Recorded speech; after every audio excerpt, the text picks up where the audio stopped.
Okay, we are back. I'm very happy to have on the Goldstein on Gelt show Alex Genadinik, who's a serial entrepreneur, a software engineer, and he helps other people to start their own businesses. Alex, real pleasure to have you.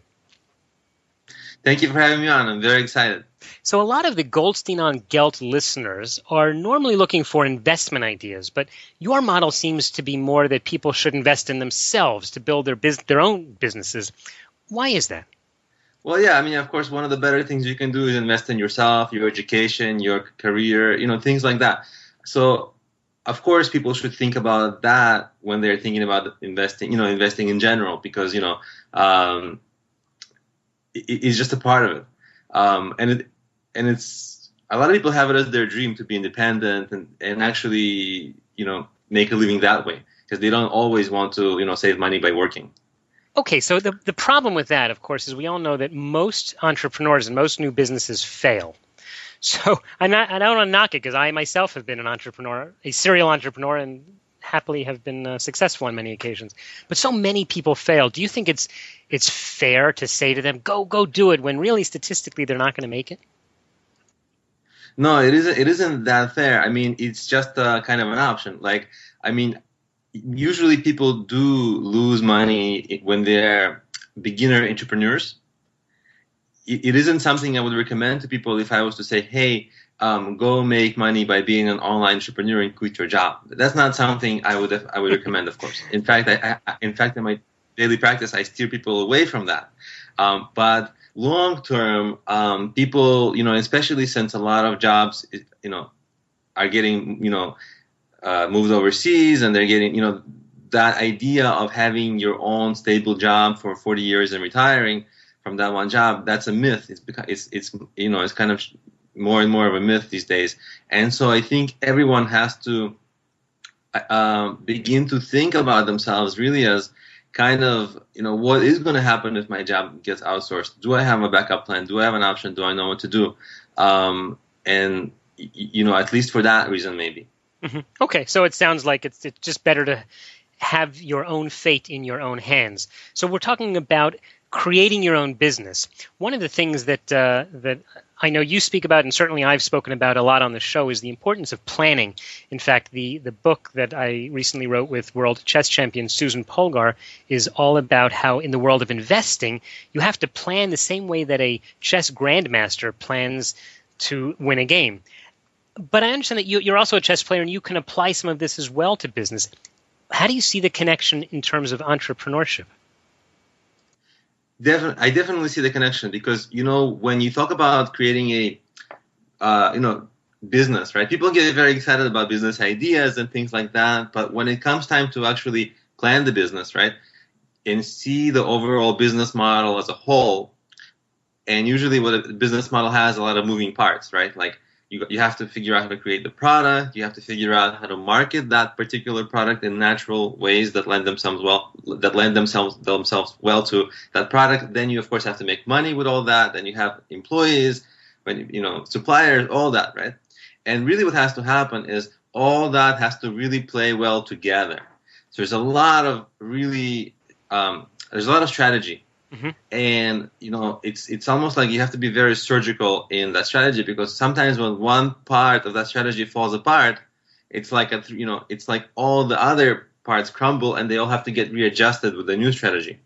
So it's actually very strategic, and I feel when I help people plan their business and really create a good strategy for it, I feel like I'm almost like playing chess, because it's the same process. I got to move this piece there, then it's going to readjust this whole thing. I got to think 2 moves ahead, I got to, what's going to happen here? How's that going to play out? So, it's that particular process of the planning and creating a very viable strategy. Because anyone can create a mediocre strategy, but you got to be a good chess player to create a good strategy. All right. We're talking with Alex Genadinik, who's a serial entrepreneur, and he helps people start businesses. And we've been speaking for a couple of minutes about kind of the why of starting a business. Let's focus a little bit on some of the tactics. And you mentioned before that starting a business like playing chess has many moving parts. There's a lot of different aspects of it going on all over the place. Where have you found is the spot that people fail the most? I used to think that they failed the most because, they couldn't, like execute, or, they just didn't, have the right idea. But from, now I've dealt, on my products and in person, I've dealt with thousands and thousands of entrepreneurs. And what I really see common is something a little bit heartbreaking, is that people simply get discouraged and quit. I mean, that's the truth that people don't talk about a whole lot. It's like, some person might go, oh, I want to start a restaurant. And then, of course, they're very excited about it that day. And then at some point they realize, okay, I'm going to have to raise hundreds of thousands of dollars, which is impossible. And then they quit. Right. And then they have to pay their parents and friends back. Yeah, well, luckily they usually don't get that money, so they don't waste that money. But, that restaurant is probably like one of the more brutal businesses. But it just happens all the time. People find some roadblock. Sometimes it's not even a real roadblock. Sometimes it's like, they just like watch TV or go out with their friends. They just don't do enough, right? And then that business kind of gets, further and further in their dreams, and, it just becomes only a daydream, and then they quit because they don't have the support. They don't have a lifestyle that's, going to be kind of like conducive to actually working hard on that business, because they get excited and then they realize, oh my God, there's a lot of hard work, and they get discouraged and they just quit. So that's really the most common thing. But I wanted to actually comment on your very first question and why people start a business. And the other real reason to start a business is because it's an incredible intellectual exercise. That just like chess players, a lot of them just play for the intellectual exercise. And I think same with starting a business. People just find it fascinating. Yeah, I understand that. I certainly do. I enjoy just the design and the thinking about the business the same way that I enjoy playing a chess game. In my day job, I'm a financial advisor, so I spend a lot of time with people developing personal financial plans, and a lot of my clients are entrepreneurs as well, so I get the opportunity to work with them and to advise them as well on their businesses. One of the areas that I found that people seem to have a lot of problem is that today publicizing a company is very different from how it was a few years ago. And on the one hand, it's so great because the democratization that the internet has allowed means that anyone can get on the web on the one hand. On the other hand, there's so much noise out there that unless you really, really know what you're doing, no one's going to find you. You can set up a website and a Twitter and Facebook account, and the only person who's going to follow you is your brother. So how do you help people to build the press coverage and get the publicity that they need? Right, you are very correct that it's marketing today is brutally competitive, and I think it's that whole theme of being surgical that I alluded to earlier. That people have to be very surgical about how they think about their marketing strategy. Right, people opt for Facebook and Twitter and all that stuff, and people get sold on SEO services and all that, but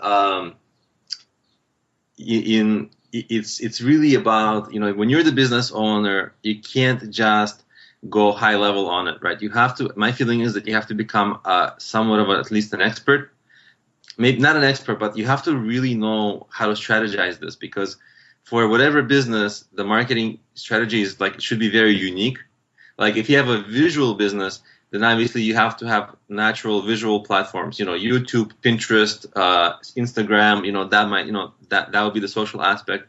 A lot of social sharing is usually involved. If it's a business that's not visual, but maybe something that's highly discoverable, you have to leverage search. But then you can't just leverage search on Google, because kind of like, Google SEO is the most expensive and crowded thing there is at the moment, even though it seems like it's free. But the real cost really of any marketing campaign is, how long is it going to take before you start getting clients? Well, how do you balance that also? How do you balance that against working with a team and having people help you out? As you said, that you, meaning presumably the entrepreneur, really needs to know what to do. But no one can be an expert in everything. And if you try to be Facebook and Twitter and whatever expert, you're going to spend all your time, doing that instead of thinking of the bigger picture. Yeah, it's a very difficult juncture because you're right. That is really the other side of the coin. But what I see in my practice is I talk to a lot of entrepreneurs who, they bought some SEO services or they bought some services to get a lot of following on Twitter or on Facebook, and then they get no engagement. So it's useless, right? And then like, why did you do it? And they're like, well, it seems like the right thing to do. So Right. for me, I started as an engineer, but guess what? As soon as I had my own first product, congratulations, you're a marketer just by default, right? So for me, you have to have either yourself or on your team someone or an advisor, someone who's like really good at marketing. Because yes, you got to build a good product, but if that product doesn't get promoted right, it's just not gonna, it's just gonna be very limited. All right, Alex, we're nearing the end of our time. So give us one takeaway. If you were to tell someone today, says, I want to get found, let's say, on Facebook or Twitter, whatever your favorite social media is, what would you suggest that guy do? Okay. I love social platforms where the content discovery happens through search. So these can be YouTube, Quora, even podcasting or radio, right? Because a lot of the content discovery happens through search. It also is Yelp or Amazon or something like that, but those aren't so social. And the beauty of that is you can get consistently discovered through the search, within those platforms, because all those platforms, they're search engines themselves. It isn't just Google, and they are far less crowded than Google, right? So because most people opt for Google SEO, which is like the most competitive, crowded thing where you're competing against every website in the world and billion-dollar companies, right? So it's a very much of an uphill battle. So I would actually, I like to focus on picking any other big platform where there's where a small business actually has a chance to compete and becoming big in that. And that's great. What Being I also like is a big fish in a small pond is what they say. That's a great idea. Alex, we're just about out of time here. So let me ask you a question. What is the best way for someone to follow you? So my website is glowingstart.com. It's where I blog regularly, and I have my courses, my mobile apps, my books. They're also there, my coaching. So everything's there, and people can just email me. I'm also Alex at Problemio, and my Twitter is at Genadinik, which is my last name. So any of those ways, I love hearing from people. So I'd be really happy if somebody reaches out and says hello. Great. And what we will do is we will put links to all of that at the show notes at goldsteinongelt.com, so it's easy to find you. Alex Genadinik, thank you very, very much for your time. It was really quite interesting. Thank you for having me. It was great. You've been listening to the Goldstein on Gelt show with international investment expert Doug Goldstein. If you'd like your questions answered on the air or off, go to www.goldsteinongelt.com or write to Doug directly at doug@profile-financial.com.